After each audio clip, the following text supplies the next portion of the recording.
हाँ भाई, आज हम लोग एक बहुत ही ज़्यादा इम्पोर्टेंट प्रॉपर्टी पढ़ेंगे भाई। आप लोग ध्यान दीजिएगा, इससे इम्पोर्टेंट इस चैप्टर में और कुछ है ही नहीं, आप ऐसा समझ सकते हैं। ठीक है, ये अपने पास है लाइक, अगर हमसे कोई ये बोले लाइक सिग्मा N1 CI, ठीक है, इनटू आपके पास है बेसिकली N2 CJ, ठीक है, और आपके पास ये दिया हुआ है like I plus J is equal to आपके पास है बेसिकली कॉन्स्टेंट दिया हुआ है K, ठीक है।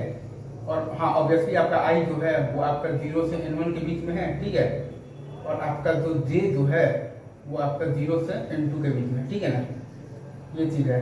तो इसका वैल्यू जो आता है ना बेसिकली वो आता है आपके पास N1 और प्लस N2, ठीक है, और C और I और प्लस J आता है, ठीक है भाई। अब इसको सॉल्व करने का दो अप्रोच है, मैं एक बार यहाँ पर लिख देता हूँ बेसिकली, फिर से लिख देता हूँ आपके लिए, ठीक है। N1 plus N2 C I और प्लस J, ठीक है। अब इसको सॉल्व करने के दो अप्रोच है, ये आता है N1 plus N2 C I plus J, ठीक है। अब इसको सॉल्व करने का दो अप्रोच है। पहला मेथड आपके पास आता है बेसिकली तो कोएफिशिएंट मेथड, क्या नाम है इसका बेसिकली कोएफिशिएंट मेथड, ठीक है। कौन सा मेथड है, कौन सा मेथड है, तो कोएफिशिएंट मेथड, ठीक है। पहला मेथड है आपके पास बस है बेसिकली कोएफिशिएंट मेथड, ठीक है। इसमें आप इस मतलब कि एक्सप्रेशन को ऐसे आप तोड़ते हैं, देखिए आप ये कह देते हैं ना कि basically 1 plus X to the power N1, ठीक है, इनटू आप लिख देते हैं 1 plus X to the power N2 में, ठीक है, जो x to the power I plus J, ठीक है, मतलब कि x टू द पावर जो k का जो आपका क्या है तो कोएफिशिएंट है, ठीक है, क्या है बेसिकली तो कोएफिशिएंट है, वही आपका आंसर है, ठीक है। ठीक है, x ऊपर I प्लस J मतलब कि x ऊपर k का जो कोएफिशिएंट है किसमें 1 प्लस x ऊपर N1 इंटू 1 प्लस x ऊपर N2 में, वही आपका आंसर है। मतलब कि आपका मतलब कि आपको निकालना है x ऊपर I प्लस J का निकालना है बेसिकली, तो क्या निकालना है बेसिकली तो कोएफिशिएंट निकालना है किसमें,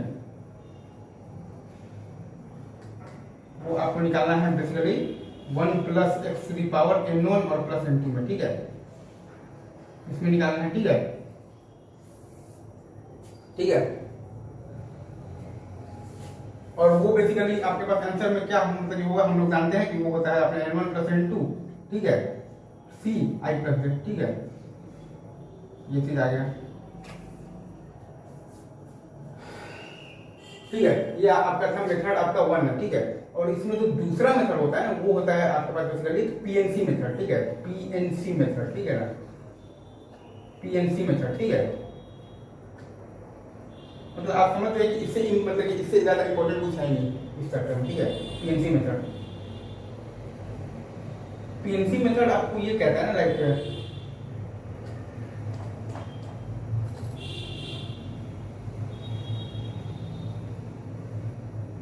आप ऐसे दिमाग रखें कि आपको बेसिकली N1 प्लस N2 में से टोटल आपको I प्लस J मतलब जो कि दिया हुआ है आपका बेसिकली है इज इक्वल टू K, मतलब कि उतने बच्चों को सिलेक्ट करना है, ठीक है।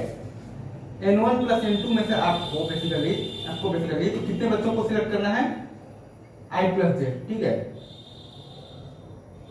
N1 प्लस N2 में से आपको बेसिकली तो कितने बच्चों को सिलेक्ट करना है I प्लस J बच्चों को सिलेक्ट करना है, ठीक है। मतलब कि I प्लस J क्या है आपका बेसिकली तो बराबर है, किसके बराबर है, K के बराबर है, ठीक है।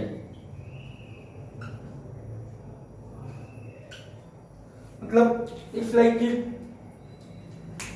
आप बेसिकली जो टोटल N1 प्लस N2 बच्चों का ग्रुप है ना उसको आपने बांट दिया है दो ग्रुप्स में, ठीक है। पहले ग्रुप में आपके बच्चे हैं बेसिकली N1 और दूसरे आपका जो ग्रुप है ना मतलब ये आपका जो N1 प्लस N2 बच्चों का जो ग्रुप है ना, ठीक है, उसको आपने बेसिकली तो डिवाइड कर दिया है। पहले ग्रुप में बच्चे हैं N1 और दूसरे ग्रुप में बच्चे हैं N2, ठीक है। और आपको टोटल N1 प्लस N2 के ग्रुप में से आपको जो सिलेक्ट करना है ना बेसिकली K बच्चों को सिलेक्ट करना मतलब कि I प्लस J बच्चों को सिलेक्ट करना है, ठीक है, क्योंकि है आपका बेसिकली तो K कांस्टेंट है तो K बच्चों को सिलेक्ट करना है, ठीक है। तो आपने सबसे पहले ये किया है कि N1 में से आपने बेसिकली तो 0 बच्चों को सिलेक्ट किया है और N2 में से किया है K को, फिर एक और फिर आपने बेसिकली N1 में से 1 को सिलेक्ट किया है और N2 में से आपने किया है K-1 को, N2 में से 2 को किया है, फिर आपने मतलब कि N1 में से 2 को किया है, फिर N2 में से आपने किया है बेसिकली K-2 को, फिर आपने n1 में से 3 किया है, यहाँ से आपने किया है k-3, फिर यहाँ से 4 किया है, यहाँ से आपने किया है k-4, ठीक है। ऐसे आप जब करते करते जब आप जाएंगे ना, ठीक है, मैं आपके लिए ये चीज यहाँ पर लिख देता हूँ थोड़ा सा साइड कर, ठीक है।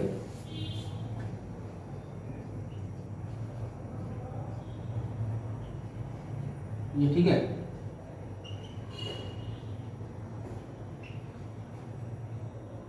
ठीक है।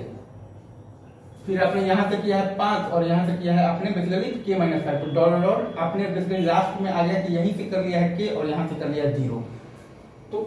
तो ये जो लिखा हुआ है ना, ये आपका लिखा हुआ है, ऐसे लिखा हुआ है like sigma n1ci into n2cj, ठीक है।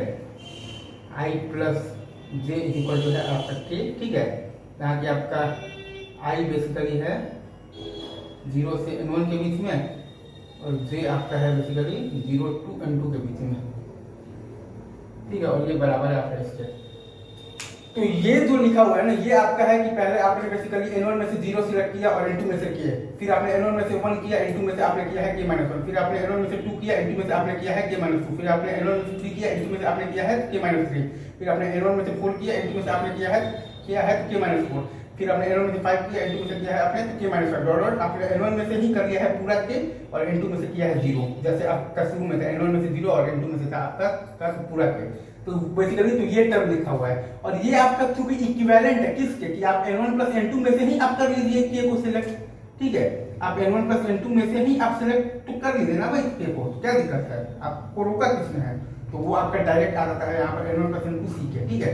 मैं एक बार लास्ट में मतलब लास्ट बार मैं आपको यहाँ से एक्सप्लेन मार देता हूँ, ठीक है।